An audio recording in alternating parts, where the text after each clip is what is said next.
I would like to note that in accordance with Executive Orders 2020-7, 2020-10, and 2020-37 issued by Governor Pritzker, and further guidance issued by the Illinois Attorney General's Office, this meeting will be conducted via teleconference through WebEx. The audio for this meeting is being streamed live on CTA's website, along with closed captioning. And public comment speakers have been invited to join the teleconference and have been provided with a telephone number by our board secretary to do so. Chairman Peterson, we may begin the meeting. Thanks, Greg. Good morning. Good morning. I'd like to call the regular ordered scheduled meeting of Chicago Transit Board for May 13, 2020. Would the secretary call the roll? Yes, Judge Chevrolet. Present. Reverend Jakes. Here. Reverend Miller. Here. Director Irvine. Here. Director Silva. Here. Director Alvarez. Here. Chairman Peterson. Here. We have a quorum with all 7 members of the board present, and let the record show that President Dorval Carter and General Counsel Karen Simons are also participating in this meeting. Thanks, Greg. Our first order of business today is public comment. Greg? Yes, we have one public comment speaker who Herb just brought into the system here. His name is Lee Newbecker. Mr. Newbecker, good morning. Welcome to the board meeting. You may address the board, and we do ask our public comment speakers to try to limit their remarks to 3 minutes or so. So go right ahead, sir. Thank you. Thank you, Chairman Silva and directors, for allowing me to comment today. I'm the president of Enigma Forensics, Chicago-based computer forensics and medical records expert witness consulting firm. I have no financial interest at all, or any benefit that I receive with the recommendations I'm making today, except for that my staff use the public transit to commute to work. And I'm concerned about COVID-19, as we all are. What I wanted to make sure that all of you were aware of was some actions that New York City is taking with their MTA to clean their rail cars and buses. They're using ultraviolet light technology, which is known to be effective at sterilization of hospital, ER rooms, surgical rooms, and so on, to kill viruses, bacteria. And it's now known by research from Columbia University that it can even kill the coronavirus. The Metropolitan Transit Authority from New York is currently working with Dr. David Brennan from the Center for Radiological Research at Columbia University. I'm sorry, that's David J. Brenner. And essentially what the UV cleaning, the ultraviolet light is known to kill viruses. There's 3 types of bands of UV. There's A, B, and C. Now, the C band doesn't penetrate the Earth's atmosphere, so it's very lethal to viruses. Unfortunately, it's also harmful to humans. If you get UVC light, you can get cancer, you can burn out your retinas. So when hospitals have been using UVC light, they're usually using it devoid of any staff inside the room to protect the staff. Or if staff are nearby, they wear gloves, they have eye glass protection, and so on. It's known that UVC can be harmful to coronaviruses. While it's not proven yet that UVC combats COVID-19, Professor Brenner believes it does. There's a lack of the ability to kind of validate that this particular coronavirus can be killed, but it's expected that it does. The CTA has roughly 3,300 rail cars and buses. There are industrial germ-away UVC surface sterilizers available from cureuv.com that have built-in motion shutoff sensors that would protect if a worker were to walk into a rail car. I estimate it would take 3 of those units at a cost of $1,000 each to sanitize a single car. When you take the volume of rail cars, in totality, if you wanted to sanitize all the cars at once, you'd need 9,900 of them. But if the CTA were to break up the cleaning cycles overnight into 1-hour cycles, roughly 2,500 of these could do the job, which equates to about $2.5 million. And again, I have no connection to this particular technology. I did speak with Vice President Ellen McCormick from the CTA. She said that they're investigating this and have been pursuing outreach to UVC vendors. The unfortunate thing is there's a 6 to 8 lead time on getting this equipment. So hopefully if the CTA pursues this, they'll be able to use connections to speed up the order time.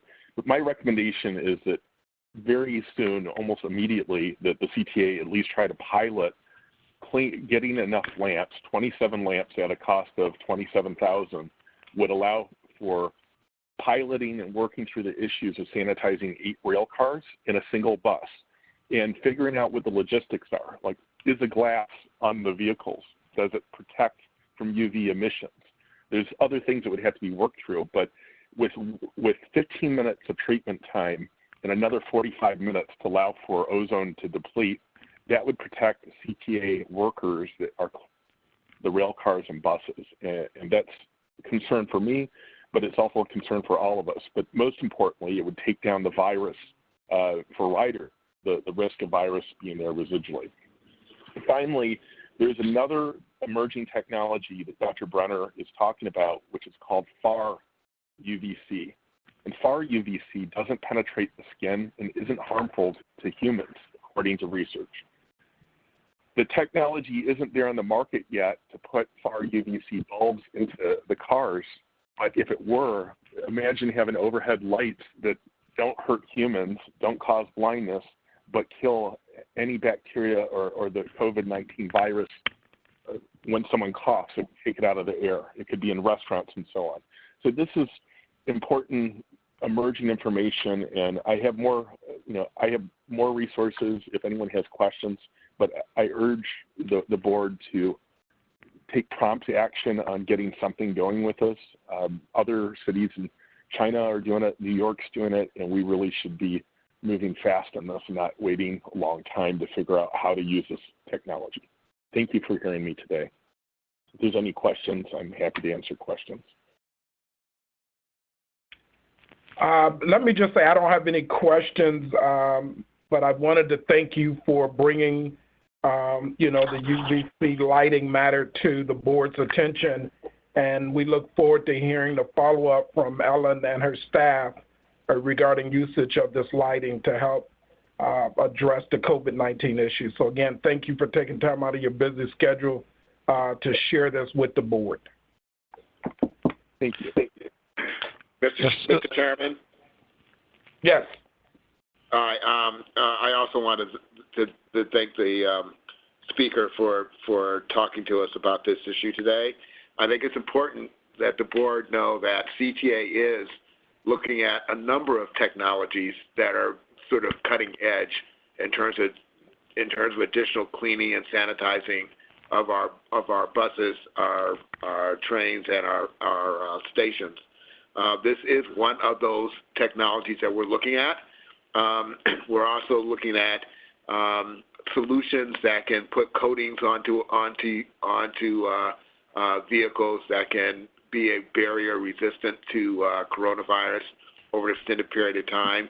And we are in contact with both New York and LA Metro as well as MBTA about this particular technology. And are talking through both their experiences if they start to use it, and also looking at what it would take for CTA to pursue similar technology if it makes sense. In the meantime, there are other technologies that we are implementing and have started to ramp up, including the electrostatic sprayers that spray a fine mist of disinfectant solution throughout our vehicles, as one of the ways in which we're trying to improve the sanitation of our system, even as we continue to look at other innovations that might be helpful for that. Okay, thanks, Dorval. You're welcome. Thank you. And this is Greg Longini. Thank you, Mr. Newbecker, for contacting us, and we'll be in touch. Chairman Pearson, that concludes the public comment section of today's board meeting. Thanks, Greg. The next order of business today is the approval of the April 8th, 2020 board minutes. The minutes were previously distributed. I will now entertain a motion to approve the minutes of the regular board meeting of April 8th, 2020. Director Jake, so moved. I'm sorry, Greg. I have to ask you to pause for a minute. I need to add Karen Simons back to the call. Yes, we'll stop for a second.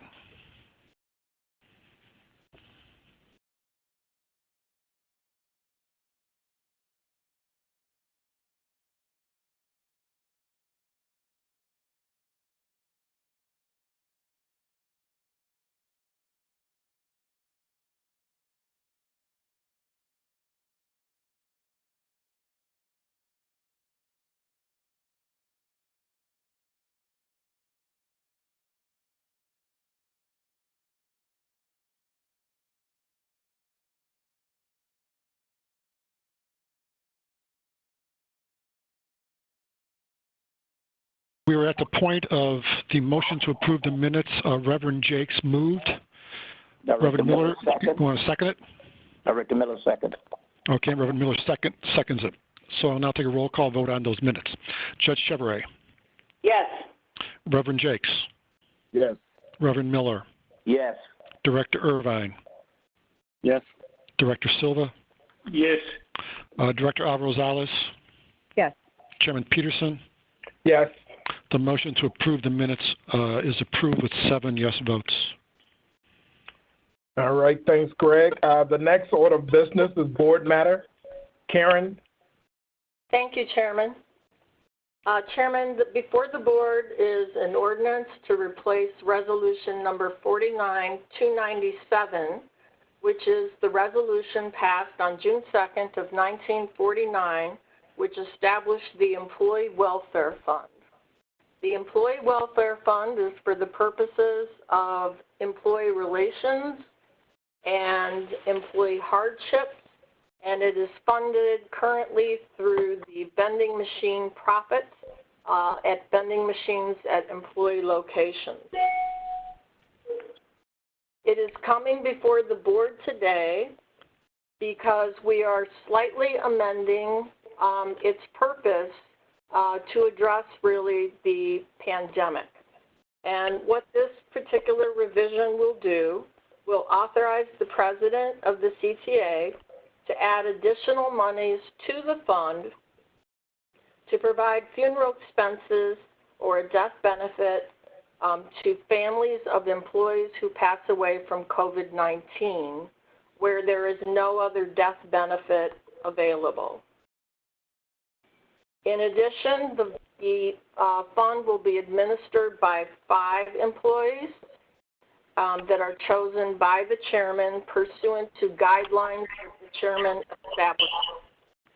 Going forward, there will also be a yearly report to the transit board identifying all the deposits into the fund as well as all expenditures that the fund made. Happy to answer any questions. Any questions for Karen? Hearing none, I will now consider board item number 4A, an ordinance replacing resolution number 49-207, establishing an employee welfare fund, and ordinance number 74-21, amending resolution number 49-297. May I have a motion to approve? Director Jakes, so moved. Director Miller, second. I'll now take a roll call vote on this item. Judge Chevrolet. Yes. Reverend Jakes. Yes. Reverend Miller. Yes. Director Irvine. Yes. Director Silva. Yes. Director Alvarez-Rosales. Yes. Chairman Peterson. Yes. That motion is approved with 7 yes votes, sir. Thank you, Greg. The next order of business is a report from the Committee on Strategic Planning and Service Delivery. Director Irvine. Thank you, Chairman. And the Committee on Strategic Planning and Service Delivery met this morning. The committee approved the July 17th, 2019 and January 15th, 2020 committee minutes. The committee also reviewed the following ordinance. An ordinance authorizing an additional experiment for bus route number 31 31st Street. After review, the committee approved the ordinance, placed it on the omnibus for approval, and recommended board approval of the ordinance. That concludes my report, Chairman Peterson. All right, thank you, Director Irvine. Our next order of business is a report from the Committee on Finance, Audit, and Budget. Director Silva. The Committee on Finance, Audit, and Budget met earlier this morning. The committee approved the April 2020 committee minutes and reviewed the finance report. The committee also reviewed the following: an ordinance amending ordinance number 019-103, approving the fiscal years 2020-2024 capital improvement program. The committee also reviewed 9 purchase and sales award contracts. The committee approved the ordinance and the 9 contracts and placed both the ordinance and the 9 contracts on the omnibus and recommended board approval of the omnibus. That concludes my report, Chairman Peterson. All right. Thank you, Director Silva. May I now have a motion to approve the omnibus as stated by Director Irvine and Silva? Director Jake, so moved. Director Miller, second. It's been moved and seconded. I'll take a roll call vote on the omnibus. Judge Chevrolet, Yes. Reverend Jakes, Yes. Reverend Miller, Yes. Director Irvine, Yes. Director Silva, Yes. Director Alvarez-Alias, Yes. Chairman Peterson. Yes. The motion to approve the omnibus is approved with 7 yes votes, sir. Thanks, Greg. The next agenda item is new business. Greg, is there any new business? I am not aware of any, sir. Thank you, Greg. With no further business to come before the board, may I have a motion then to adjourn? Director Jake, so moved. Director Miller, second. I will now take a vote on the adjournment motion. Judge Chevrolet, Yes. Reverend Jakes, Yes. Reverend Miller, Yes.